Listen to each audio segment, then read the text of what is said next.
Olá galera, eu sou Caio Souza, professor de Filosofia e Sociologia deste canal. E na videoaula de hoje eu irei começar o filósofo Zenão de Eleia. É muito importante entendermos que Zenão de Eleia ele faz parte aí da escola eleata, que tem como seu principal precursor o filósofo Parmênides.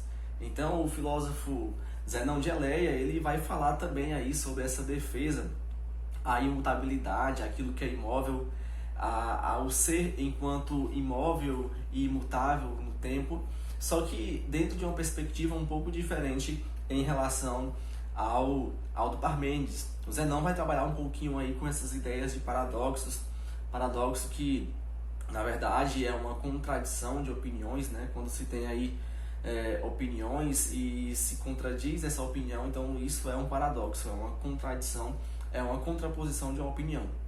É muito importante também entendermos que o pensamento do Zenão de Eleia é um pensamento que foi construído aí entre os anos de 489, quando ele nasce, até o ano aí de 430, ambos antes de Cristo, né? Então é muito importante você entender que o pensamento do autor é desenvolvido no tempo em que ele viveu. O pensamento do Parmênides é um pensamento que é construído também com base na construção do ser, assim como o pensamento do Zenão. Então, o Zenão ele vai defender que os movimentos eles estão presentes no nosso meio, mas que esses movimentos eles são impressões, eles não passam de impressões dos sentidos humanos. Então, o ser imutável ele não se apresenta como uma identidade própria diferente do Parmênides. O Parmênides entendia que esse ser ele é imutável, mas que ele tem uma identidade própria. Essa identidade própria não é tão bem apresentada no pensamento do Zenão. O Zenão ele está defendendo uma imutabilidade, mas uma imutabilidade que não se pode presenciar pelo sentido humano, e tudo aquilo que muda, na verdade, são apenas impressões do meio. O Zenão, que foi um filósofo que, na perspectiva do pensamento de Aristóteles, ele é responsável pela criação da dialética. Lembrando que a dialética é uma corrente, uma linha de pensamento filosófica que entende que, na verdade, de dois pensamentos pode haver uma contradição, pode haver um pensamento oposto.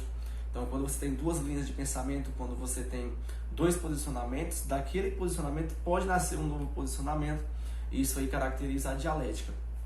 Na perspectiva do Platão, o Zenão nada mais nada menos do que deu suporte ao imobilismo que o Parmênides previa, mas ele não deu a identidade do ser, que na verdade é o que eu acabei de citar aqui. O ser em Parmênides é algo mais claro, ele se apresenta de forma mais objetiva. Dentro do pensamento do Zenão, esse ser ele não se apresenta com uma forma tão objetiva. Então, como se pode definir o pensamento do Zenão? O Zenão ele está numa tentativa aí de mostrar que esse imobilismo, que essa imobilidade que está presente no universo, ela não é uma identidade própria que pode ser atingida pela racionalidade humana, mas que, na verdade, o movimento ele é uma impressão dos sentidos, que as coisas são imóveis sem uma identidade do ser. Elas são imóveis por ser assim mesmo, sem um porquê, sem uma entidade que fez assim, como era essa espécie de ser em Parmênides. Então, qual é a intenção, de fato, do pensamento do Zenão? O Zenão ele era um eleata, né, que tinha a intenção aí de mostrar que o movimento era impressões, que estava voltado para as opiniões, que essa imutabilidade ela pode ser alcançada em uma esfera diferente do pensamento. Dentro da perspectiva do pensamento do Zenão, o Zenão vai trabalhar muito com essa questão de paradoxos, né, de contradições, e alguns paradoxos aparecem no pensamento do Zenão, que nós traremos dois aqui nessa videoaula.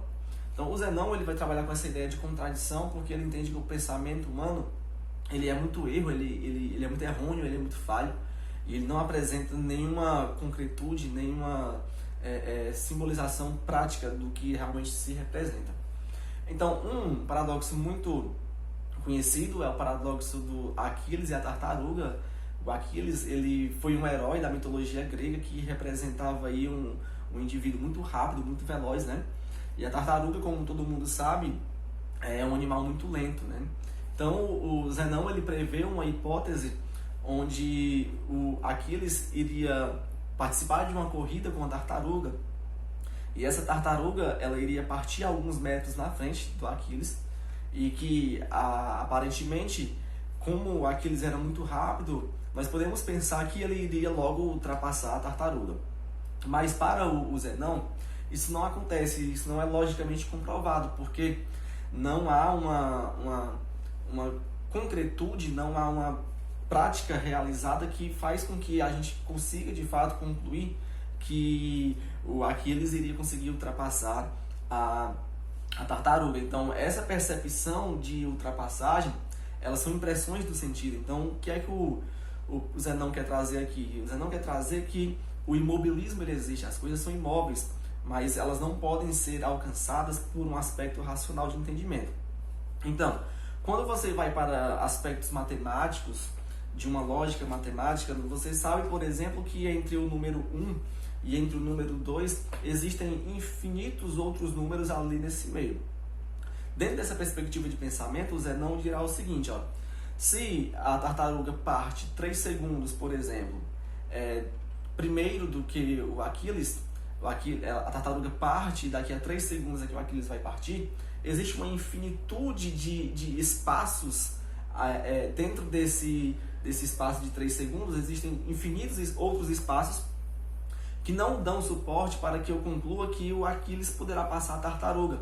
Porque dentro desse meio, e aí vem a noção de espaço, que é uma noção que se debateu bastante no pensamento do Parmênides nas aulas anteriores.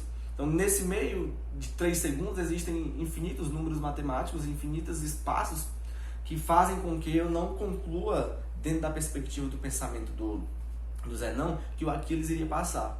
Então, você tem 3 segundos de vantagens, mas nesses 3 segundos existem infinitos espaços que precisam ser preenchidos para que o Aquiles passasse a tartaruga. Então, como são infinitos espaços, o Zenão entende que não daria para o Aquiles passar, mesmo ele sendo muito rápido e a tartaruga muito lenta. Então, esse é o paradoxo de Aquiles e a tartaruga. Tá? O que é um paradoxo? É uma contradição do pensamento. Então, para as pessoas comuns, né, digamos assim, entre aspas, o Zenão vai dizer que nós achamos que o Aquiles vai passar a tartaruga, mas na realidade, na conjuntura real do imobilismo que existe no pensamento do Zenão, ele não iria conseguir passar. Um outro paradoxo muito importante é o paradoxo do arco e flecha, né? Imagine um arqueiro com uma flecha, ele tem um alvo em 20 metros e ele consegue atingir aquele alvo com a flecha, né? Então, para mim, para você, se pensarmos normalmente, nós vamos entender que há um movimento, né? Há um movimento de saída e um movimento de chegada até lá, um percurso a ser seguido, né? Então, esses 20 metros onde a flecha caminhou até o percurso, até encontrar o seu alvo, nos dá a sensação de um mobilismo, de uma mobilidade.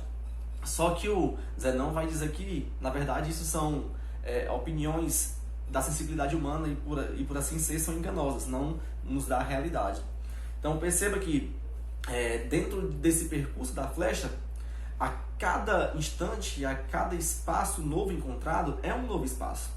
Então, aparece aqui a noção novamente de espaço, que os eleatas tinham muita preponderância nesse pensamento.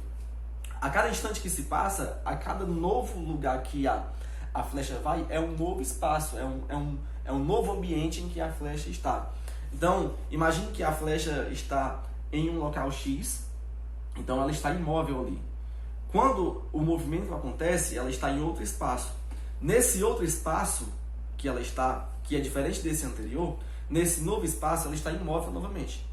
Então, ela segue essa rota de repetição várias vezes. A cada novo lugar que ela se encontra, na perspectiva do pensamento do Zenão, ela se encontra imóvel. Então, essa noção que nós temos ao ver que esse movimento existe, o Zenão irá dizer que são apenas percepções, mas que, na verdade, segundo ele, a cada instante que a flecha percorre é um novo espaço e ela encontra-se ali naquele instante imóvel, parada. Então, dessa forma, nesses dois paradoxos, nessas duas contradições que o Zenão encontra para justificar a sua teoria do imobilismo, nós encontramos aí uma defesa de um imobilismo que foge às regras da física, por exemplo. Então, por isso que é muito importante que nós compreendamos que o filósofo ele constrói seu pensamento no seu tempo. Nós estamos falando aqui de um filósofo que viveu aí entre os anos de 489 a 430 a.C., antes mesmo aí das revoluções científicas da física, por exemplo, na modernidade. Então, esses aqui foram os dois paradoxos do pensamento do Zenão. O Zenão, que é um filósofo muito importante aí dentro da filosofia antiga, dentro da escola eleata, né? Mas que dentro da modernidade, que no século XV, XVI, o pensamento aí da física de Isaac Newton veio, claro, né, refutar, veio derrubar aí esse pensamento do pensamento do Zenão. Aí, quando Isaac Newton vai criar a teoria aí dos referenciais, né, ele vai mostrar que tem que ter um ponto de partida, né, e esse ponto de partida é muito importante para que o percurso aconteça. Então, ele vai refutar aí o pensamento do Zenão, mas o Zenão ele teve aí uma ideia muito brilhante no tempo dele para defender a noção aí da imobilidade, né? Então, esses dois paradoxos aí do Aquiles e da tartaruga e do arco e flecha, eles são muito importantes aí para perceber que, na verdade, essa ideia de movimento são impressões dos sentidos humanos e que as coisas são imóveis e tudo depende do tempo e do espaço em que se está inserido a coisa ou o objeto em questão. Então, pessoal, esse foi o pensamento do Zenão, um dos filósofos aí mais importantes da escola eleata, junto com Parmênides. Espero que vocês tenham entendido. Qualquer dúvida, vocês podem estar realizando aqui nos comentários para que a gente possa aí atender a necessidade de vocês. Um abraço para todos, foco nos estudos e até mais.